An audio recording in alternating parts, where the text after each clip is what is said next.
Om Shanti. Salam damai, salam sejahtera. Saudara-saudara, senang sekali kita bisa bertemu lagi. Jika saudara punya pertanyaan, keraguan, silakan bertanya pada sesi kedua program ini. Hari ini saya ingin sedikit berbicara tentang diri kita sendiri. Saudara, sejak kita dilahirkan di bumi ini, kita sudah diberi banyak atribut atau banyak cap, ya, cap laki-laki atau cap perempuan, cap orang Indonesia atau cap agama ini atau cap bahasa ini atau cap budaya ini atau keluarga seperti ini sudah diberi cap-cap. Dan ketika kita pergi ke sekolah, kita dapat ilmu, itu juga menjadi sebagian dari pribadi kita. Selain dari apa yang kita ambil dari orang tua kita, keluarga kita, kepercayaan mereka yang menjadi kepercayaan kita, pikiran orang tua menjadi pikiran kita, kita juga ambil banyak pikiran dan banyak pengetahuan dan banyak kepercayaan dari sekolah. Maka kita saling share pengalaman yang sama, kepercayaan yang sama, budaya yang sama. Itu memang wajar dalam satu masyarakat, karena satu masyarakat adalah berbeda dengan masyarakat lain. Misalnya masyarakat Chinese beda pemikiran dengan masyarakat India atau masyarakat Singapura, mungkin beda pemikiran dari orang di Filipina. Kenapa ada beda yang begitu besar?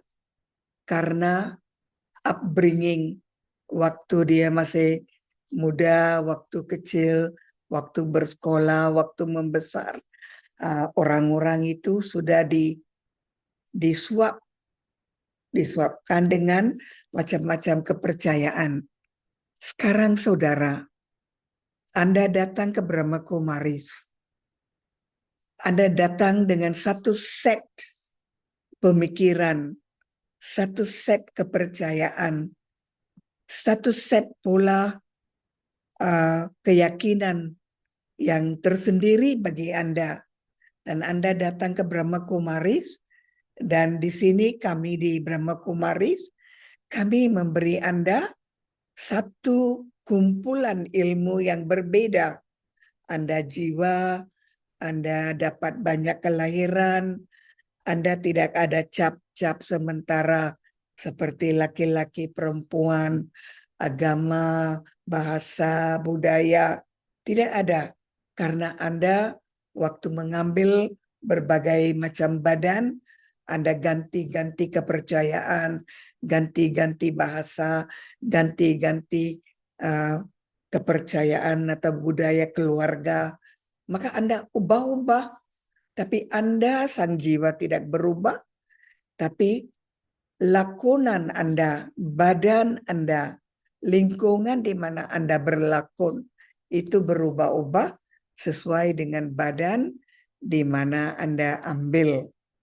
Maka itu satu set pemikiran yang lain, bahwa saya jiwa, saya aktor, saya bisa ganti-ganti kepercayaan, budaya, bahasa, agama, negara, bisa ubah-ubah.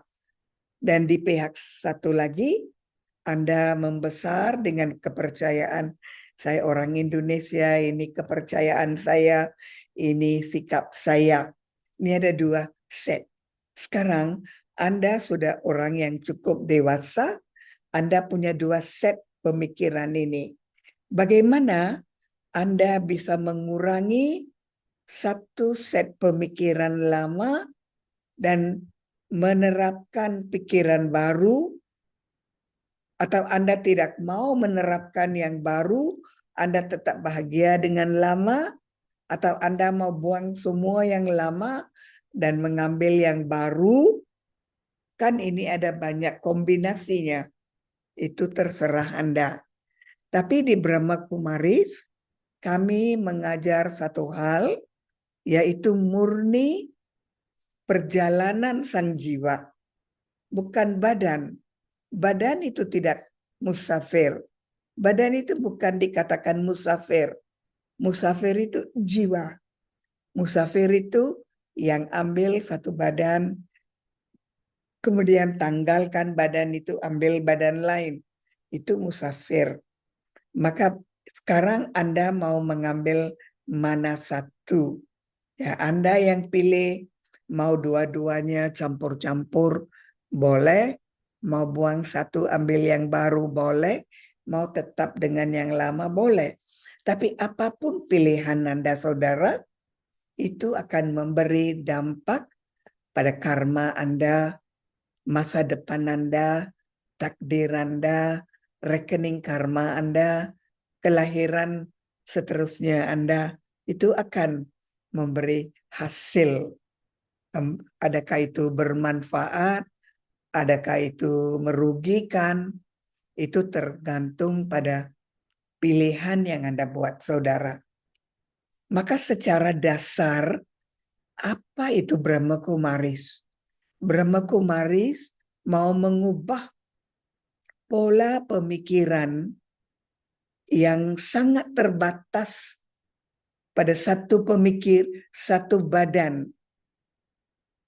Pemikiran dari satu badan dan hal ehwal dari satu badan itu sangat terbatas. Manakala perjalanan jiwa itu panjang dari badan ke badan ke badan. Dan kita adalah aktor, telah mengambil banyak badan. Dan oleh karena itu, saya mau seperti apa sekarang? Adakah saya akan tetap kaku, sempit, terbatas dengan satu badan ini yang lama, yang sudah kuno, akan saya segera tanggalkan?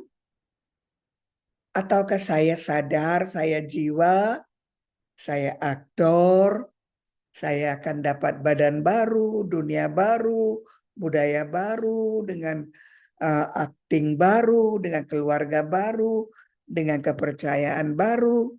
Maka saya harus siap membongkar benting-benting yang sangat membatasi pikiran, sikap, kesadaran saya. Dan saya siap membuka diri saya kepada satu wawasan yang lebih luas. Itu saya lakukan sekarang. Karena aktor itu harus siap untuk mengambil satu peran yang akan datang dan latihannya sekarang. Maka perannya akan dimainkan nanti.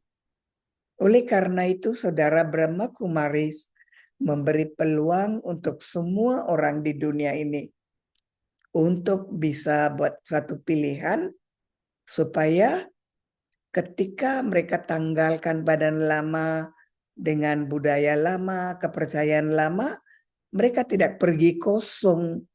Mereka pergi dengan wawasan yang baru, wawasan yang beraneka ragam, wawasan yang ada banyak potensial. Dan jika mereka dapat satu badan baru, mereka ready memainkan peran itu. Mereka memainkan peran dengan baik. Mereka sudah siap secara mental, siap secara batin untuk mengambil peran yang baru itu. Maka Brahma Kumaris bukan saja memberi kita posisi kita sekarang ini. Kita jiwa, saya ada di posisi ini di akhir zaman Kali Yuga. Tapi saya akan masuk satu zaman emas yang kaya raya, yang bahagia, yang bagus. Saya akan juga main peran di sana. Maka tangisan di sini saya harus stop. Kesedihan di sini saya harus bongkar. Kemudian ketidakpuasan di sini saya harus jadi puas. Luka-luka di sini saya harus lupakan. Marah-marah di sini saya harus maafkan. Maka saya bersihkan diri saya dari dalam di sini. Supaya nanti saya masuk sana, saya fresh, saya baru, saya positif, saya baik, saya bahagia.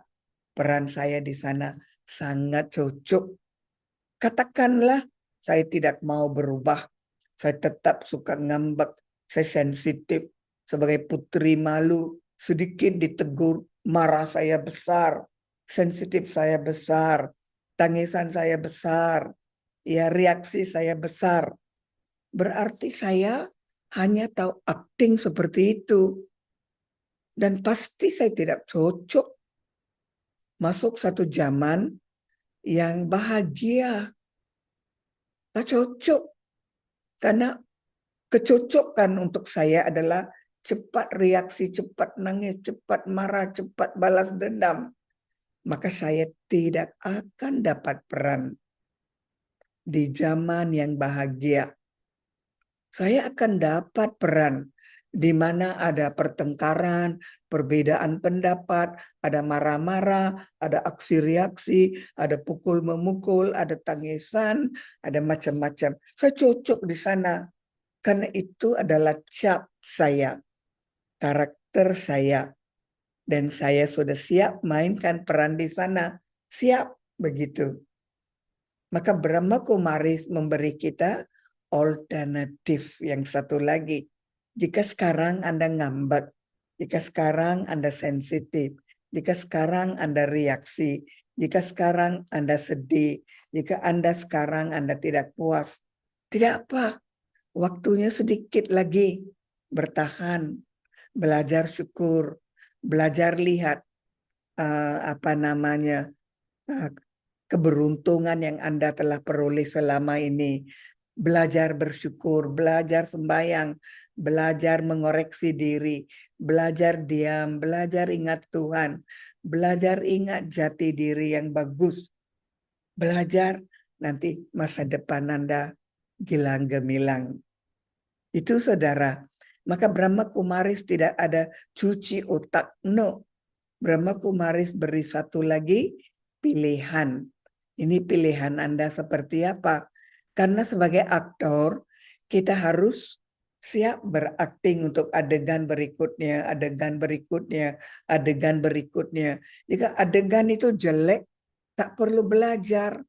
Jika adegan saya harus bertengkar, marah, reaksi, tak perlu belajar, itu datang otomatis. Adakah kita mengajar orang untuk amarah? No.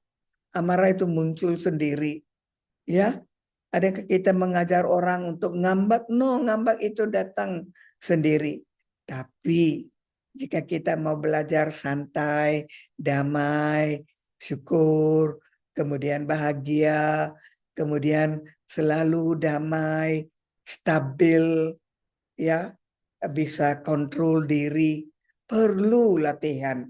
Maka Brahma Kumaris memberi satu alternatif, dan orang yang pilih alternatif yang satu lagi daripada yang lama, dia mau pindah dari lama ke yang baru, kami memberi latihan bagaimana toleransi, bagaimana menyingkapi diri sebagai jiwa yang acting. Jangan ambil apapun yang serius, maafkan yang lama, lupakan yang sedih, siap untuk lebih bahagia, senyum, belajar, bersyukur, maaf. Nah, itu.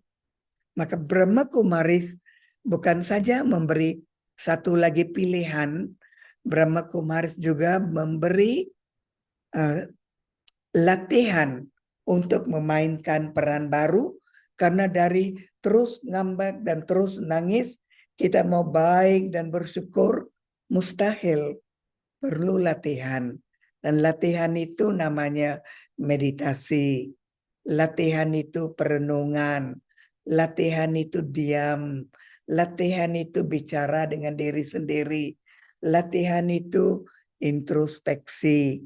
Latihan itu pahami jati diri, sentuh jati diri. Sentuh diri Anda yang murni, yang cantik, yang seperti dewa-dewi. Memberi alternatif yang satu lagi. Karena kita lihat diri kita, sekarang ini seperti ini, Saya kan manusia, mana ada manusia yang tidak marah. Saya kan manusia, mana ada manusia yang tidak ada keinginan. Nah, kita ada alasan. Sekarang kita stop semua alasan. Dan kita katakan, saya bisa berubah menjadi manusia yang sempurna. Saya bisa berubah menjadi lebih baik dari sekarang ini. Raja Yoga memberi peluang untuk belajar tentang diri saya, perjalanan saya, peran Tuhan yang membimbing, membantu, dan menunjukkan jalan. Kemudian peran saya sendiri, usaha, sedikit korban, tapi dengan rela, dengan bahagia, karena saya membantu diri saya sendiri. Dan oleh karena itu, saudara, dalam Brahma Kumaris, kita katakan, jangan pikir tentang membantu orang lain. Diri sendiri perlu bantuan, maka bantu diri sendiri. Dan jika Anda sudah cukup yakin, cukup hebat, cukup lama, ada semacam keyakinan internal, Anda bisa bantu orang lain. Maka saya sendiri, kemudian orang lain, saya yang dapat bantuan dari Tuhan, saya share dengan orang lain. Maka pengalaman saya, perjalanan saya adalah bisa memberi inspirasi pada orang lain, bukan omong-omong kosong tanpa di backing oleh satu pengalaman. Nah, itulah Brahma Kumaris, saudara. Dan kenapa kita belajar ini sekarang dan bukan dulu-dulu? Karena ini adalah waktu yang paling tepat. Cerita panjang 5.000 tahun akan berhenti. Dan 5.000 tahun baru menunggu kita, menantikan kita. Kita yang pilih di mana kita mau masuk, berapa banyak kita mau masuk, bagaimana kita mau masuk, dan seperti apa kita mau masuk. Takdir kita tulis sekarang untuk masa depan. Seorang aktor yang akting dalam satu drama, dia tidak masuk ke dalam drama dan belajar akting perannya. Tidak. Dia sudah buat persiapan terlebih dahulu. Kemudian ketika dia naik ke atas panggung, dia sudah tahu perannya seperti apa. Kita juga sama. Maka kita buat persiapan sekarang. Nanti kita naik panggung, kita sudah main peran. Nah, itu Brahma Kumaris.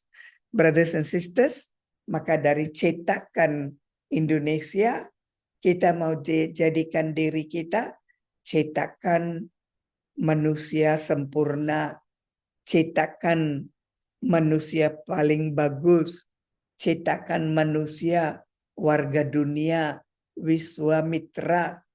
Jika saya lahir di Jepang, oke. Saya lahir di Cina, oke. Saya lahir di Filipina, oke. No problem. Maka saya copot saya dari nempel pada yang kecil dan saya merangkul yang seluruh alam. Brahma Kumaris. Maka satu, Brahma Kumaris beri pilihan. Dua, Brahma Kumaris menunjukkan jalan. Tiga, Brahma Kumaris memberi latihan. Dan empat, Brahma Kumaris mengatakan ini bukan kepercayaan membabi buta. Jika Anda buat begini, ini hasilnya. Inilah hukum karma. Begitu. Maka semuanya ada step by step. Sekarang kita masing-masing aktor harus berdiam diri dan melihat diri mau seperti apa Anda. Dan Anda mau ambil tindakan seperti apa. Tindakannya ada pada 3 level, saudara. Pemikiran, kata-kata, dan perbuatan. Jika dari pemikiran, lebih banyak damai, maaf, pemaaf, lebih banyak toleransi, lebih banyak kerjasama, lebih banyak positif. Jika kata-kata, kurangi kata-kata, cari kata-kata yang manis, kata-kata yang lembut, kata-kata yang dibicara dengan dengan pelan-pelan dan yang datang dari hati nurani. Jika perbuatan, buatlah perbuatan dengan kesadaran. Saya jiwa menggerakkan badan ini dan melakukan pekerjaan ini. Ini ada 3 level. Pikiran, kata-kata, perbuatan. Kita harus berlatih supaya jiwa menggerakkan badan, jiwa yang mengatur badan, jiwa yang kumpulkan rekening karma yang baik, jiwa yang belajar menjadi aktor baik dengan takdir masa depannya yang bagus. Nah, ini secara ringkas, saudara, tentang Brahma Kumaris. Jika Anda mau tanya sesuatu, saya sangat senang. Kita ada kurang lebih setengah jam. Tapi pikir dulu, tanya pertanyaan yang ada memberi manfaat pada diri Anda dan pendengar yang lain juga. Supaya kita sama-sama belajar dan kita sama-sama maju. Oke, terima kasih. Silakan. Silakan brothers dan sisters yang mau bertanya. Brother Wahyudi, mungkin ada pertanyaan, brother? Selamat malam, Janaki. Selamat malam. Pernah saya dengar nama Sang Jiwa dari Tuhan Yang Maha Esa. Apakah nama Sang Jiwa itu dari Bapak, seorang Bapak yang lahir, melahirkan namanya Wahid misalnya. Terus nama Sang Jiwa di alam jiwa murni, apakah Tuhan memberi nama? Itu aja. Makasih sebelumnya.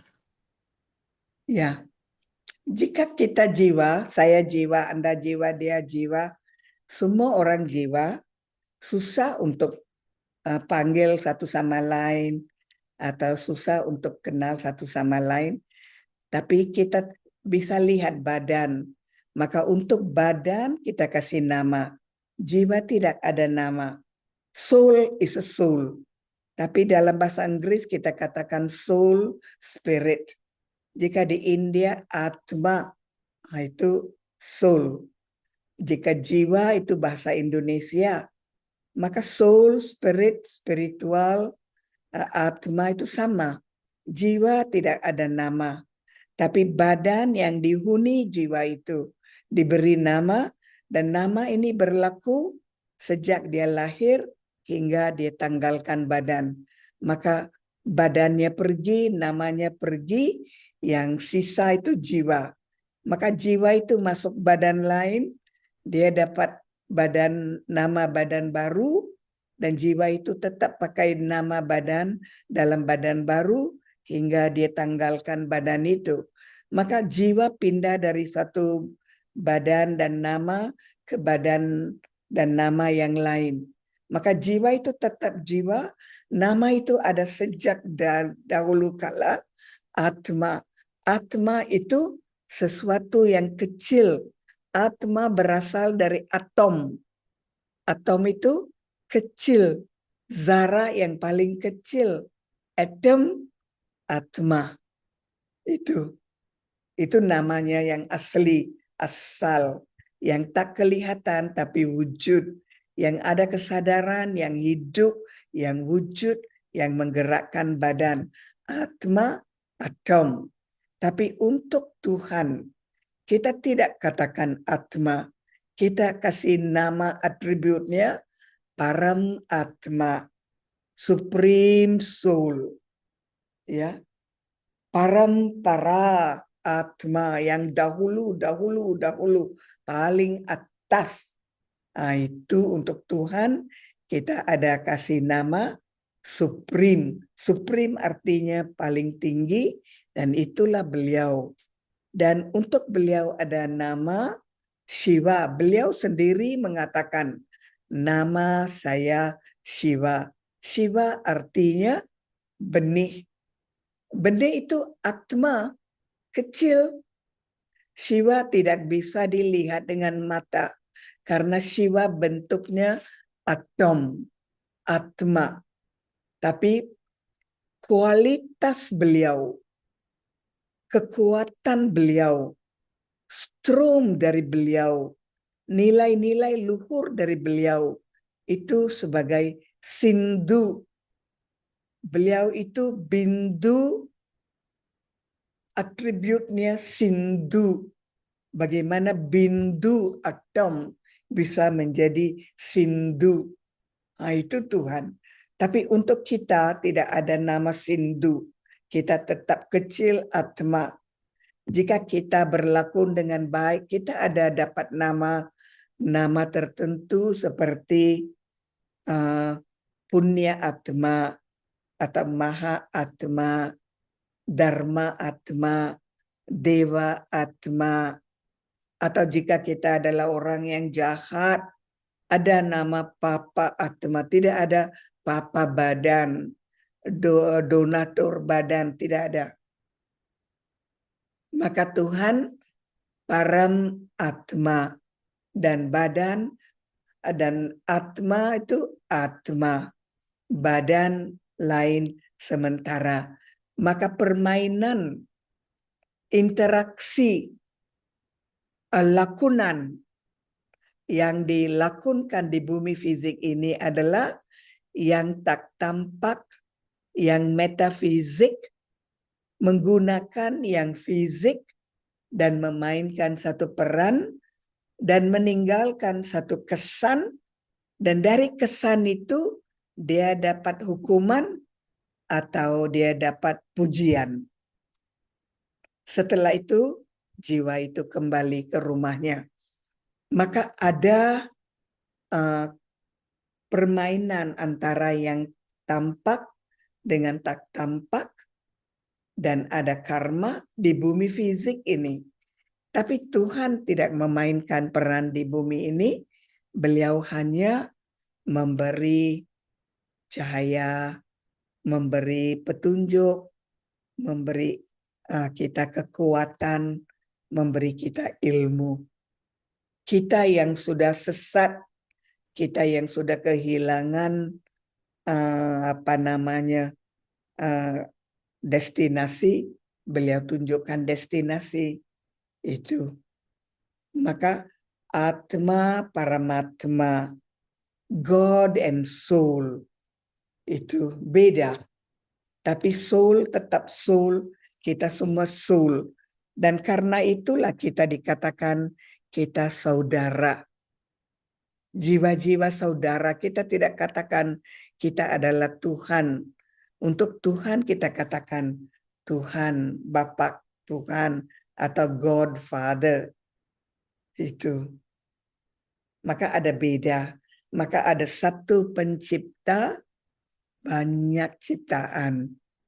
Begitu. Oke? Mungkin ada yang lain? Ada yang bertanya? Saya satu situasi yang kadang-kadang menggelitik dalam kehidupan. Bapak itu selalu memberi petunjuk, memberi penerangan seperti yang disampaikan.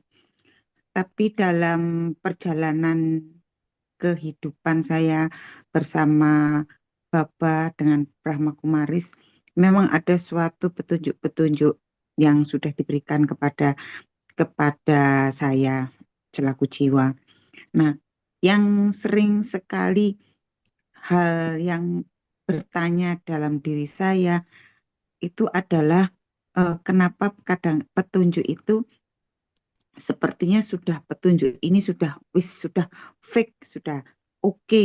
Ternyata dalam kenyataannya itu selalu berbalik dari 100 derajat yang saya harapkan. Apakah itu suatu pembayaran rekening ataupun apa, saya mungkin ada pencerahan yang bisa menguatkan dari mental saya sendiri. Ketika kita masuk Brahma Kumaris, kita masuk dengan rekening karma plus dan minus. Plus itu ketika kita dapat belajar, kita dapat mengikuti pelajaran. Plus itu kita bisa mengikuti nasihat-nasihat. Plus itu kita bisa mengikuti banyak poin dari ilmu pengetahuan. Plus itu ketika kita bahagia mendengar ilmu. Plus itu kita dekat dengan center. Plus itu ketika kita datang tanpa ada halangan dari keluarga.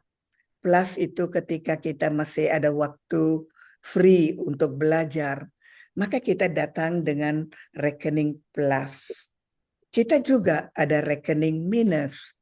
Minus itu mungkin ada sisa-sisa pelunasan yang lama yang belum kita lunasi. Mungkin ada sikap saya yang telah saya salah lakukan di masa lalu. Mungkin pikiran saya yang salah, saya belum sadar. Mungkin saya harus belajar sesuatu pelajaran dari drama ini. Ada macam-macam sebabnya. Maka pasti dalam perjalanan Sister Ruli, saya, Sukreni, siapapun yang belajar Brahma Kumaris, ada plus dan ada minus. Pasti. Tapi yang penting kita jalanin saja perjalanan kita dengan yakin bahwa lambat laun semua yang minus itu akan terhapus, terlunasi, dan yang positif akan baik. Tetapi jangan beritahu diri sendiri, kenapa saya ada banyak pukulan, kenapa saya selalu diuji, kapan ujian ini akan hilang, kapan ini akan berhenti, berapa lama saya harus toleransi. Pikiran seperti itu, stop dan katakan, wah, ini satu pelunasan yang saya akan lunasi. Saya akan ringan setelah ini. Wah, ini lagi dengan orang ini. Saya lunasi. Ya, saya bisa sabar. Itu bukan hal besar. Saya bisa maafkan dia dan merestunya. Oh, ini ada lagi. Ya, saya bisa lakukan. Dan sambil itu, kita juga memberi kita kebahagiaan dengan selalu senyum, selalu interaksi dengan bahagia, selalu ingat diri kita yang cantik, ingat selalu masa depan kita yang bagus. Ya, sambil dua-duanya berjalan, lama-kelamaan kita akan hanya senyum, senyum, dan terus senyum. Yang membuat kita sedih itu akan hapus untuk 5.000 tahun. Oke? Ruli, Anda sudah bagus perjalanan Anda. Anda sudah sangat maju, Anda kelihatan sangat sukses dan bahagia. Teruskan, jangan berputus asa. Oke? Ya, Brother Wahyudi, silakan. Semestinya itu jiwanya kita itu seberapa besar sih Bunda? Gitu ya. Kok mengakibatkan masalah itu karma sampai begitu beratnya gitu sampai hari ini gitu Bunda. Itu sih Bunda saya mau tanya Bunda. Ulang ya, seberapa besar jiwa kita sehingga harus menghadapi karma yang begitu berat. Itu, Brother? Mengakibatkan karma itu yang gitu beratnya itu seberapa besar itu jiwa kita itu bobotnya itu loh Bunda. Baik. Itu sih. Itu pertanyaan yang sangat baik. Badan ini ada batasnya menanggung kesusahan. Ada batas. Waktunya batas, kemudian tenaganya terbatas, kemudian pelunasan dari badan juga terbatas itu. Tapi untuk jiwa tidak ada batas.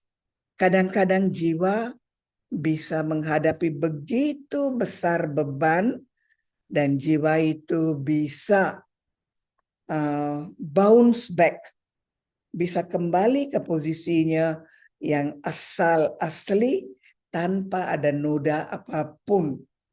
Itu keajaiban jiwa.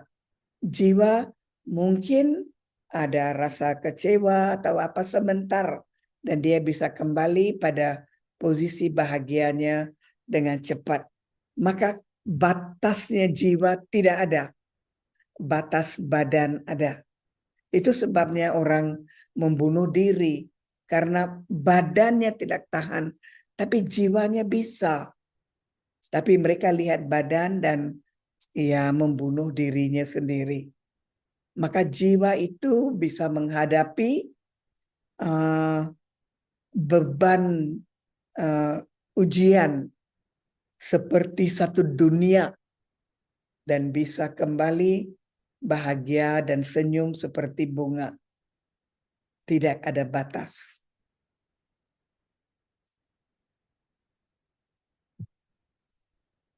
Itu ada jawab pertanyaan, brother? Ya Bunda, terima kasih sekali Bunda. Saya selama ini memikir jiwa ini kayak kecil tapi kayak besar. Iya, Seperti kecil seperti besar. Sepertinya kadang-kadang saya tuh merasa jiwa ini iya, masih pecahnya itu masih banyak di dimensi-dimensi yang lain gitu Bunda. Sesekali saya pernah rasa kok saya iya, melihat kehidupan saya itu bersamaan di saat yang sama gitu loh Bunda. iya, Itu Bunda, makasih Bunda. iya, iya. Silakan yang lain ada lagi? Langsung di unmute. Ya, Sister Sukarni silakan.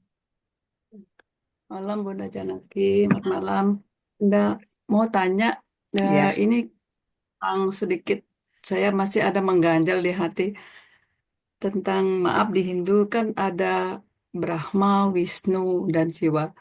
Itu ya, kita pelajaran dari begitu dari kecil sebagai pencipta, pemelihara, dan pelebur.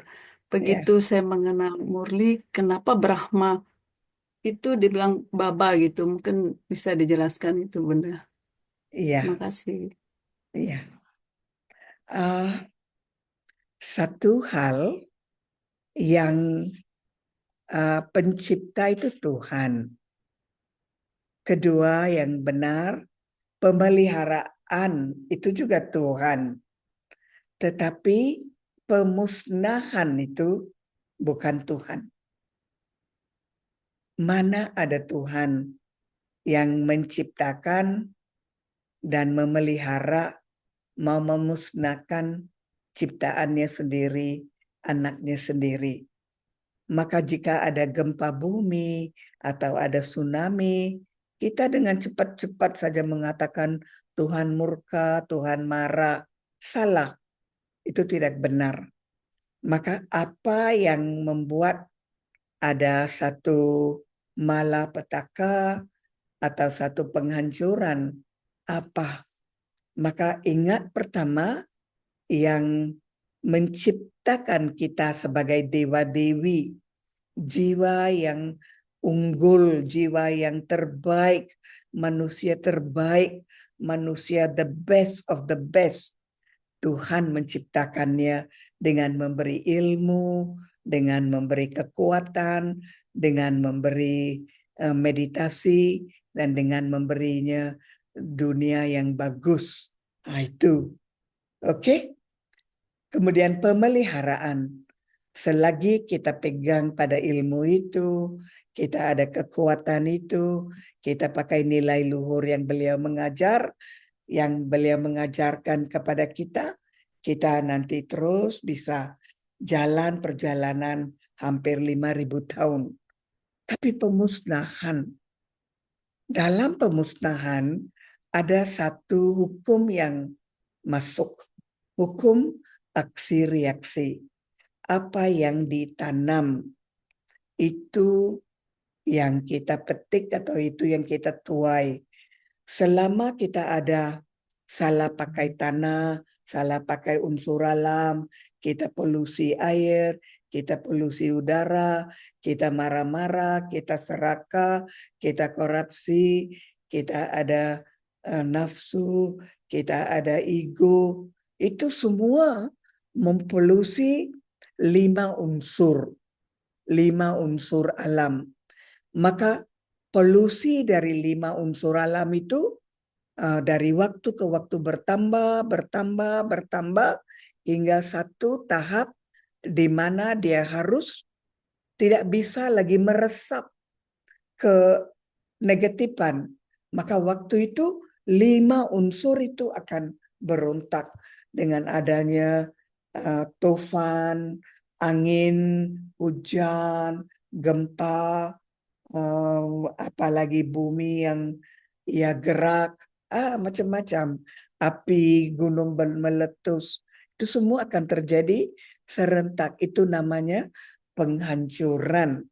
Tapi dalam bakti ibadah sembahyang, kita mau kasih nama pada dewa, mengatakan dewa ini menciptakan, dewa ini pelihara, dewa ini yang menghapus. Itu teori. Tapi dari segi kenyataan, Tuhan mencipta, Tuhan yang memelihara, tapi kenegatifan kita menjadi satu puncak, mencapai satu puncak yang paling tinggi sehingga dia bisa hancur dirinya sendiri. Ya begitu. Maka kita juga hancur sama-samanya. Maka sebelum adanya penghancuran, kita belajar memperbaiki diri kita supaya kita bisa hidup kembali setelah penghancuran dan kita manusia yang baik, manusia kamil begitu. Seperti Adam, Bibi begitu. Ya, maka itu Brahma, Vishnu, Shiva itu Shiva itu bukan dari Trimurti. Trimurti itu Brahma, Vishnu, Shankar. Karena Shankar ditunjukkan dengan badan. Shankar ada badan. Brahma ada badan. Vishnu ada badan. Shankar ada badan. Shiva tidak ada badan. Paling Shiva ditunjukkan sebagai Shiva Lingam. Sebagai titik. Maka manusia sudah keliru antara Shiva dan Shankar dan mengatakan Shiva adalah Shankar, Shankar adalah Shiva, maka Brahma, Vishnu, Shankar. Begitu. Dan itu adalah salah. Tuhan tanpa badan, tidak ada sosok fisik. Titik. Beliau itu titik, tapi atributnya Sindhu. Bindu, titik, jadi Sindhu. Dan Brahma adalah simbol dari ciptaan, Vishnu simbol dari pemeliharaan. Ada cerita-ceritanya itu agak lebih panjang. Saya tidak ceritakannya di sini karena itu menyangkut drama dunia. Dan siapa namanya Shankar itu hanya simbolis. Tak ada dewa namanya Shankar. Tak ada dewa yang duduk di mana dengan ular-ular melingkari lehernya dan menghiasi kepalanya. Dan dia berada di kawasan perkuburan. Dan ada istrinya Parwati. Tak ada. Itu semua adalah ya dari yang lain. Tapi itu tidak ada dalam Brahma Kumaris. Oke? Maka kita yang menghancurkan dunia yang cantik. Kita masuk dunia cantik. Kita main dengan bahagia. Nanti setelah berapa lama kita jadi serakah, egois, marah, macam-macam. Kita rusak, binasakan dunia ini. Dan dunia ini berontak memukul kita kembali. Maka sebelum itu kita juga realisasi kesalahan kita dan kita kembali pada diri kita yang asal, asli dan cantik. Oke? Brahma, Vishnu, Shankar. Hanya nama-nama Tuhan yang melakukan pembentukan dan pemeliharaan. Tapi Tuhan sama sekali tidak musnah. Tuhan tidak ada kekerasan apapun. Maka pemusnahan kita yang ciptakan. Oke. Sukri, ini ada pertanyaan? Oke, Didi, bagaimana tips mengubah pola pemikiran dari satu badan? Kadang kan kita berpindah dari satu badan yang sekarang ini, padahal saya jiwa sudah melewati peran yang tak terbatas itu. Mungkin Didi bisa kasih tips Ya, bagaimana melatih berpindah pola dari satu badan ke yang tak terbatas sebagai jiwa. ya. Karena dalam Murli hari ini, saya rujuk pada Murli hari ini, Baba ada beritahu yang ngambek, yang nangis, semua itu sadar badan. Jika Anda masih ada keterikatan pada seseorang, Anda memihak mendukung seseorang, Anda ngambek terhadap seseorang, Anda sensitif terhadap satu-satu orang atau satu-satu isu, Anda sangat pilih kasih pada seseorang atau satu situasi, Anda sadar badan. Nah, itu sudah petunjuknya itu. Karena ada amarah, ada sensitif, ada nangis, ada tidak dukung, ada pilih kasih, ada mau bantu. Padahal Anda bukan itu. Tapi karena Anda terikat, Anda buat itu, maka sadari bahwa itu harus dikurangi. Karena dari pikiran kita hari-hari, kita akan tahu, adakah saya mau bantu dia apapun, atau saya mau dukungnya apapun. Jika dia sakit, saya juga sakit. Dia dimarah, saya juga marah. Dia bahagia, saya juga bahagia. Dia sakit, saya juga sakit. Apa itu? Keterikatan. Maka antara anak dengan orang tua, antara kakak adik, antara anggota keluarga, antara teman, ini ada keterikatan sehingga kita menjadi buta pada hal spiritual. Hal spiritual mengatakan Tuhan paling atas, nanti ada senior-senior di Madhuban, kemudian ada ketua zona, kemudian ada center in charge, kemudian ada center wasi, kemudian ada bika. Jangan tolak itu. Jika kita tolak itu dan kita atasi itu, nanti kita akan keluar dari jalur itu. Maka kita harus ada satu patokan, mungkin itu menyakiti hati, tapi itu harus dijalani. Harus. Karena itu adalah pelajaran. Karena kita sangat terikat dengan bangsa kita, bahasa kita, orang kita, keluarga kita, kampung kita, begitu. Ini saya beri pengalaman saya sendiri. Ada grup-grup dari India yang datang. Saya orang India, mereka juga orang India. Saya bahagia, Anda lihat saya bahagia. Tapi saya beritahu diri saya, engkau tuan rumah. Bantu mereka sebanyak bisa. Saya tidak bahagia, saya lakonkan peran. Tapi orang lain lihat, wah ini happy India bahagia ini. Tidak. Saya main peran. Mereka datang ke rumah saya. Saya wakil dari yang di atas. Saya harus menunjukkan diri saya yang hebat, yang baik, yang damai, yang bagus, yang sopan, yang dermawan. Saya main peran. Maka Anda berpikir, wah, itu kelihatan happy-happy saja. Nah, tapi tak benar itu peran. Sama juga jika ada anggota keluarga yang datang. Mungkin Anda lihat, saya bahagia berjam-jam dengannya. Tidak. Selagi ada sisa-sisa karma keluarga yang nempel. Biar kita lunasi dengan bahagia dan damai. Supaya akhirnya tidak ada pertemuan lagi. Jika mereka datang sering-sering bertemu, masih ada sisa-sisa bahagia, mari kita habiskan sisa-sisa itu dengan bahagia.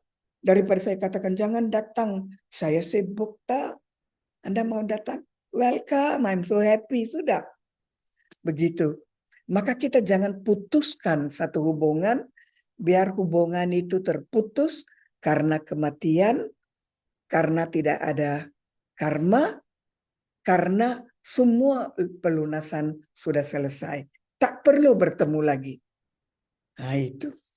Maka kita yang dangkal, kita pikir dia suka, dia tak suka, dia ini, dia itu, dia sayang, dia benci. Pikiran dangkal. Itu. Maka kita hanya lihat satu peristiwa dan kita lupa perjalanan jiwa. Kita lihat satu peristiwa dan kita lupa perjalanan jiwa yang panjang. Musuh kita yang paling besar adalah ego dan keterikatan. Itu pendapat saya, bukan nafsu birahi. Ego yang sangat membuat kita menganggap kita hebat dari yang hebat. Dan keterikatan karena ada rasa terikat pada keluarga.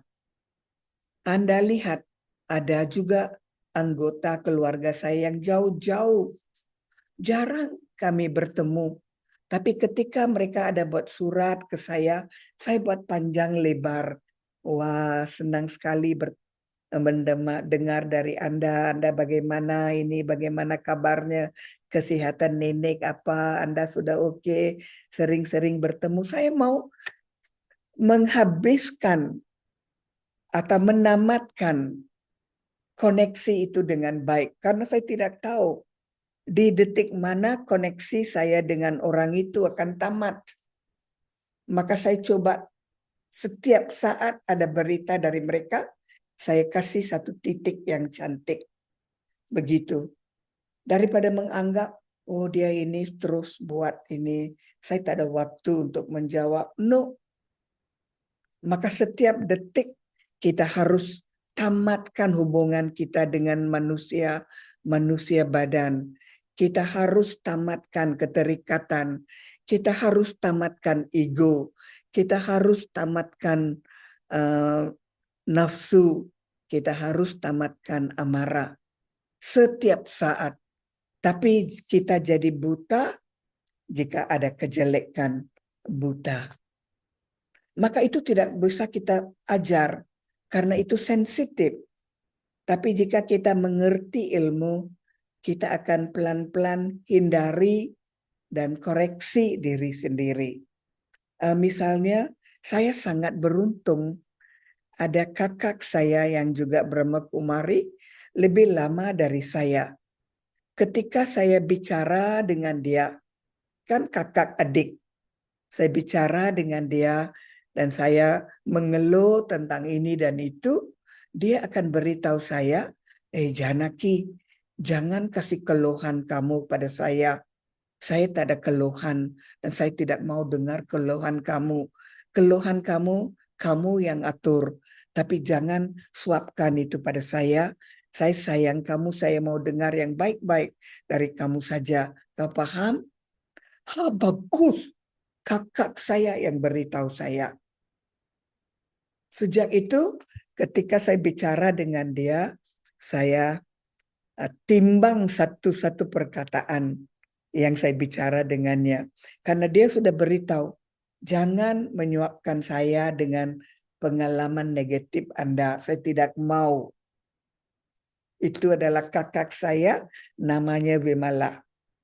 Umurnya 87 sekarang. Bika itu. Maka antara kakak adik juga kadang kita sangat akrab dan kita sharing susah kita, marah kita, luka kita. Dan kita daripada satu luka, dua luka. Daripada satu marah, dua marah. Daripada satu tersinggung, dua tersinggung. Itu terjadi. Maka saya belajar dari Wimala bahwa antara kakak adik juga harus ada batas sejauh mana kita ada interaksi. Maka ketika saya berinteraksi dengan adik-adik lain, saya ikut petua itu. Saya sharing news yang bagus. Jika ada klip yang bagus, video yang bagus, saya kirim. Nanti dia tanya saya, ini klip apa? Saya jelaskan maksud spiritualnya. Saya juga beritahu tentang apa yang saya sharing. Ya, tetap mesra, tetap baik. Tapi jangan kesedihan kita kasih pada mereka. Itu cinta kasih kan. Maka satu-satunya apa yang Sri Sukreni rasakan, saya juga rasakan. Apa yang orang lain rasakan sama. Ujian kita sama. Tapi cara kita mengatasinya tergantung ketajaman intelek. Intelek ilahi. Itu kita perlu intelek ilahi. Begitu. Terima kasih semua. Anda juga ingat ya, Anda mandiri. Jangan terikat. Beri cinta kasih pada keluarga. Jika ada keluarga yang sedih, Anda jangan ikut sedih. Bantu. Jika ada yang ngambek, ajar dia untuk senyum kembali. Tapi jangan terus ngambek dengan dia. Jika ada yang salah, jangan dukung yang salah. Beritahunya bagaimana dia bisa perbaiki kesalahannya. Maka dengan ini kita mengangkat satu sama lain tanpa terikat. Tapi jika kita mewarisi perasaan dari satu sama lain, ya kita tidak akan maju-maju, kita lari di tempat. Itu. Maka saya beruntung punya kakak yang agak apa yang saya mau katakan, kakinya memijak tanah dengan kuat. Saya kadang-kadang bisa lari, tapi dia memegang tanah bumi ini, memijak bumi ini dengan kuat. Oke, Om Shanti, jaga diri, terima kasih waktunya. Saya sharing supaya kita semua maju secara pribadi, dalam keluarga, dan dalam masyarakat. Om Shanti, jaga diri. Kita tutup dengan panduan meditasi dari Didi Iya, Janaki. baik kita buat satu meditasi ini. Anda bisa tutup mata atau buka mata, tidak ada masalah. Duduk dengan diam. Badan Anda biar rileks. Tangan Anda free, tidak pegang pena atau buku. Dua kaki Anda di bumi. Badan Anda tegak. Pernafasan Anda damai. Tarik nafas panjang. Hembus nafas dengan pelan-pelan. Tarik nafas. Hembus nafas.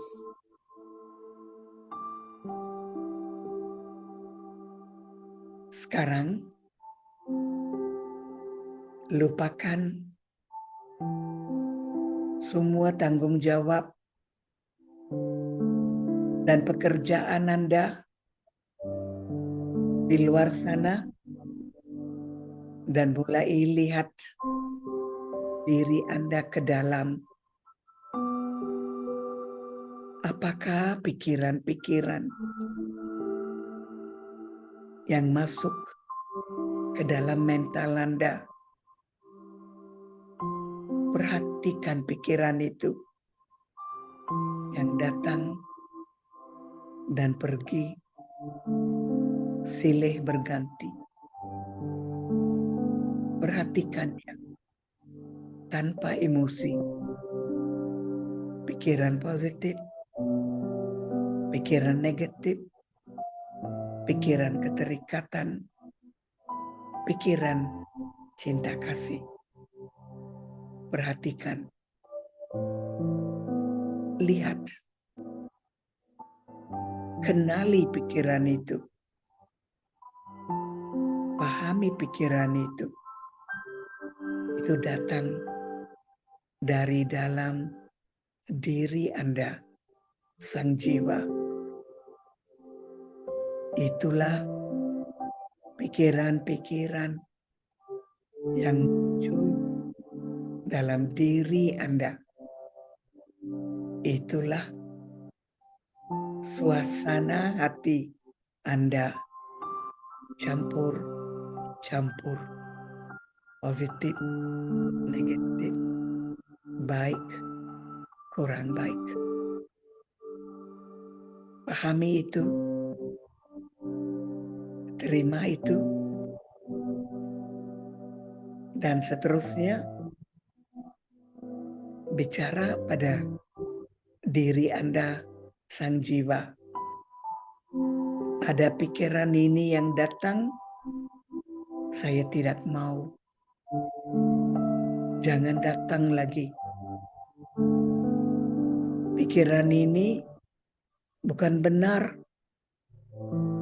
Jangan muncul lagi. Pikiran ini bagus. Saya akan ulang-ulang. Saya jiwa sukses. Saya jiwa sukses. Saya aktor pahlawan.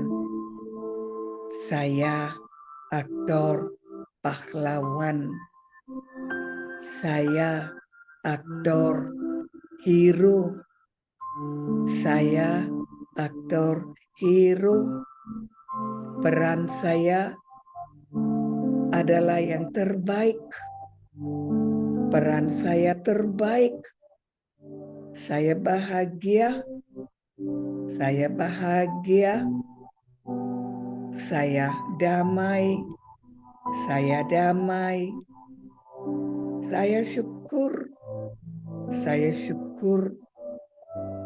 Terima kasih Tuhan. Engkau yang membentuk saya menjadi citra yang cantik. Terima kasih Tuhan. Terima kasih.